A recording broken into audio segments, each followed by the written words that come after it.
सरकार का संचार सारथी ऐप को प्रीलोड की अनिवार्यता को लेकर एक आदेश कल देश के सामने आया है। उसके बाद मंत्री महोदय ने उस पर स्पष्टीकरण कुछ दिया है कि वो ऐप प्रीलोड किया जाएगा, लेकिन बाद में आप उसको डिसेबल कर सकते हैं। वो चॉइस यूजर्स को देने की आपका एक स्पष्टीकरण आया। लेकिन क्योंकि मैं स्वयं कंप्यूटर साइंस बैकग्राउंड से, मैं सॉफ्टवेयर इंजीनियर के बैकग्राउंड से हूं, जब सिस्टम के अंदर प्रीलोड की रिक्वायरमेंट होगी तो डिसेबल करने के बाद भी सारे फीचर्स डिसेबल होंगे कि नहीं होंगे, किसी यूजर्स को ये बात पता नहीं चलेगी। तो कहीं ना कहीं ये जो एक अधिकार है निजता का, उस पर कोई बड़ा प्रहार तो नहीं है। कहीं ये जो स्नूपिंग के प्रश्न उठ रहे हैं पूरे देश में, इसको लेकर सिविल राइट्स एक्टिविस्ट से, कंप्यूटर साइंस एक्सपर्ट से, उनको लेकर मंत्री महोदय क्या कुछ कहना चाहेंगे? मैं दीपेन जी को उनके प्रश्न के लिए मैं धन्यवाद अर्पित करना चाहता हूं कि उनके प्रश्न के द्वारा सदन के पटल पर और देश की जनता के समक्ष में सारे तथ्य रखना चाहता हूं। सर, दूरसंचार का क्षेत्र एक बहुत बड़ा माध्यम है लोगों को विश्व के साथ जोड़ने का, और आज देश के अंदर हमारे 1 बिलियन यूजर्स हो चुके हैं सर। लेकिन जहां सकारात्मक उपयोग भी किया जाता है, ऐसे कई तत्व हैं जो इसका नकारात्मक उपयोग भी करते हैं।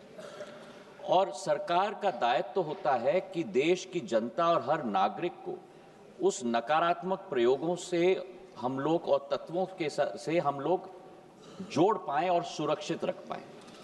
इसी सोच के साथ संचार साथी पोर्टल की हमने शुरुआत की थी सर 2023 में, और संचार साथी ऐप का प्रयोग हमने 2025 में हम लोग ने शुरुआत किया। अब संचार साथी क्या है? संचार साथी एक ऐसा ऐप है जिसके आधार पर, जन भागीदारी के आधार पर, आज देश की एक एक जनता और नागरिक अपने आप को सुरक्षित रख सकता है फ्रॉड से, स्टोलन मोबाइल से, अपने स्टोलन मोबाइल को रिकॉर्ड कर सकता है, रिपोर्ट कर सकता है। और 20 करोड़ हिट सर हमारे पोर्टल पे हुए हैं, करीब 1.5 करोड़ ऐप डाउनलोड हुए, और इसी के आधार पर जन भागीदारी, इसकी सफलता, सॉफ्टवेयर तो हमने बनाई है सरकार ने, पर इसकी सफलता का श्रेय अगर किसी को जाता है तो जनता को जाता है सर, क्योंकि उनके उपयोग के आधार पर ही हम लोग सफल हो पाए। और आज मैं रिकॉर्ड पे रखना चाहता हूं कि इस ऐप और पोर्टल के आधार पर 1.5 करोड़ मोबाइल कनेक्शन देश के अंदर डिस्कनेक्ट हुए हैं जो फ्रॉडुलेंट हैं, क्योंकि जनता ने रिपोर्ट किया है।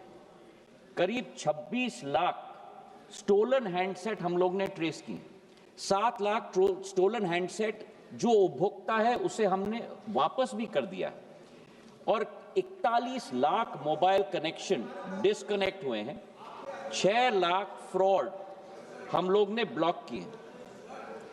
इसी के आधार पर हम लोग ने ये कोशिश की कि हम लोग हर एक नागरिक को वो चॉइस दें, क्योंकि ऐप फोन पे है, इसका मतलब नहीं है कि वो ऑटोमेटिकली ऑपरेट हो जाएगा। जब तक मैं उपभोक्ता के रूप में उसमें रजिस्टर ना करूं, तब तक वो ऑपरेट नहीं होगा। और मैं उपभोक्ता के आधार पर, जैसे मेरे फोन पर सर ढेर सारे ऐप्स होते हैं, मैं उस ऐप को भी दबा के मैं डिलीट कर सकता हूं। तो ये लोकतंत्र में पूर्ण हक और अधिकार नागरिक का है सर। हम लोग ने केवल ये ऐप सभी को उपलब्ध कराने के लिए कदम लिया है। लेकिन फिर भी मैं सदन के पटल पे भी कहना चाहता हूं, हमारा कोई हट नहीं, इसकी सफलता का प्रयोग जनता के आधार पर हुआ है। फीडबैक हमें मिलेगा, उस फीडबैक के आधार पर अगर उस ऑर्डर में भी हम लोगों को कोई चेंज लाना है, उसके लिए भी हम लोग तैयार हैं। ये मैं अवश्य कहना चाहता हूं कि इस ऐप के आधार पर न स्नूपिंग संभव है, न स्नूपिंग होगा। प्रधानमंत्री नरेंद्र मोदी जी की सरकार देश की जनता के हाथों में अधिकार देना चाहती है ताकि वे अपने आप को सुरक्षित रख पाए।